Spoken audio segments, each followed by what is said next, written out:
Le dirigeant nord-coréen Kim Jong-un a annoncé samedi la fin des essais nucléaires et des tests de missiles intercontinentaux, ainsi que la fermeture du site d'essais nucléaires qui a rempli sa mission, une décision immédiatement saluée par le président américain Donald Trump. Cette annonce spectaculaire intervient moins d'une semaine avant le sommet prévu entre Kim Jong-un et son homologue du Sud, Moon Jae-in, qui préfigure un sommet historique qui devrait avoir lieu entre Kim et Trump en principe début juin. Le Nord, qui a tiré l'année dernière des missiles balistiques intercontinentaux capables d'atteindre le territoire continental des États-Unis et mener son plus puissant essai nucléaire à ce jour, disait de longue date avoir besoin de l'arme atomique pour se protéger d'une invasion américaine. À l'approche du sommet entre le Nord et le Sud, le président sud-coréen a souhaité la conclusion d'un traité de paix pour mettre fin officiellement à la guerre de Corée. Le Pentagone s'est officiellement lancé dans la course hypersonique en chargeant le groupe de défense américain Lockheed Martin de développer le premier missile américain capable de voler à une vitesse 5 fois supérieure à celle du son. La Russie a annoncé récemment avoir procédé avec succès au tir d'essai de son missile hypersonique Kinjal, affirmant qu'il n'existe tout simplement pas d'équivalent à ce missile dans le monde.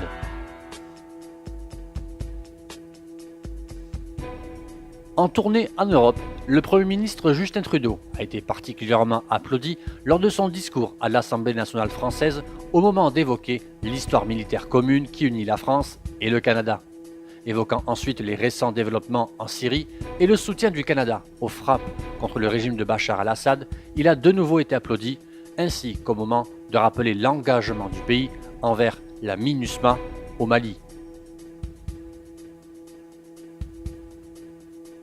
Ils sont une vingtaine de membres du Régiment des opérations spéciales du Canada à conclure leur participation à l'exercice annuel Flintlock en Afrique. Flintlock est le plus grand exercice annuel des forces spéciales organisé par le US Africa Command. Il implique pas moins de 1500 militaires et se déroule au Niger, au Burkina Faso et au Sénégal. Les militaires canadiens se trouvaient, eux, au Niger.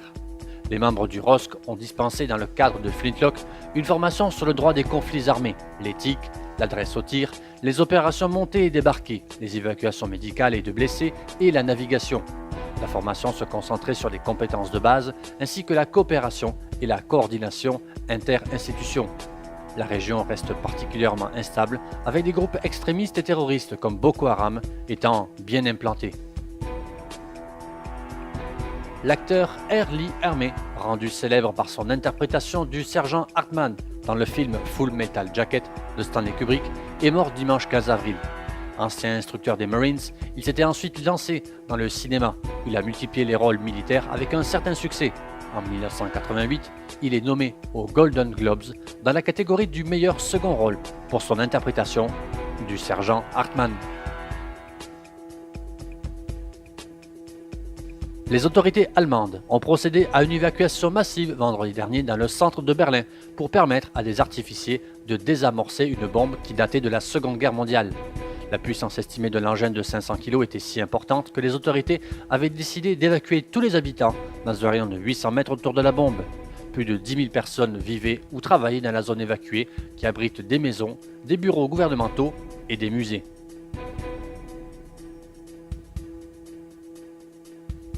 En ce 22e jour du 4e mois de l'année et après 22 ans de service au bataillon, le lieutenant-colonel David Shane a remis le commandement du 4e bataillon Royal 22e Régiment à son successeur, le lieutenant-colonel Nicolas. L'unité de réservistes de Laval, fier membre du Royal 22e Régiment, a vu ses citoyens soldats être inspectés par le colonel commandant de la 34e Brigade, le colonel Mercier, avant de procéder à proprement parler au changement de commandant. Procédant aux traditions habituelles, les commandants entrants et sortants ont tenu aussi à saluer la bonne tenue des troupes, leur efficacité récente durant les événements comme les inondations de 2017 et enfin la très bonne position de l'unité qui continue de recruter massivement. L'intégralité de ce reportage sera à voir et à lire sur 45emnord.ca dès ce lundi 23 avril.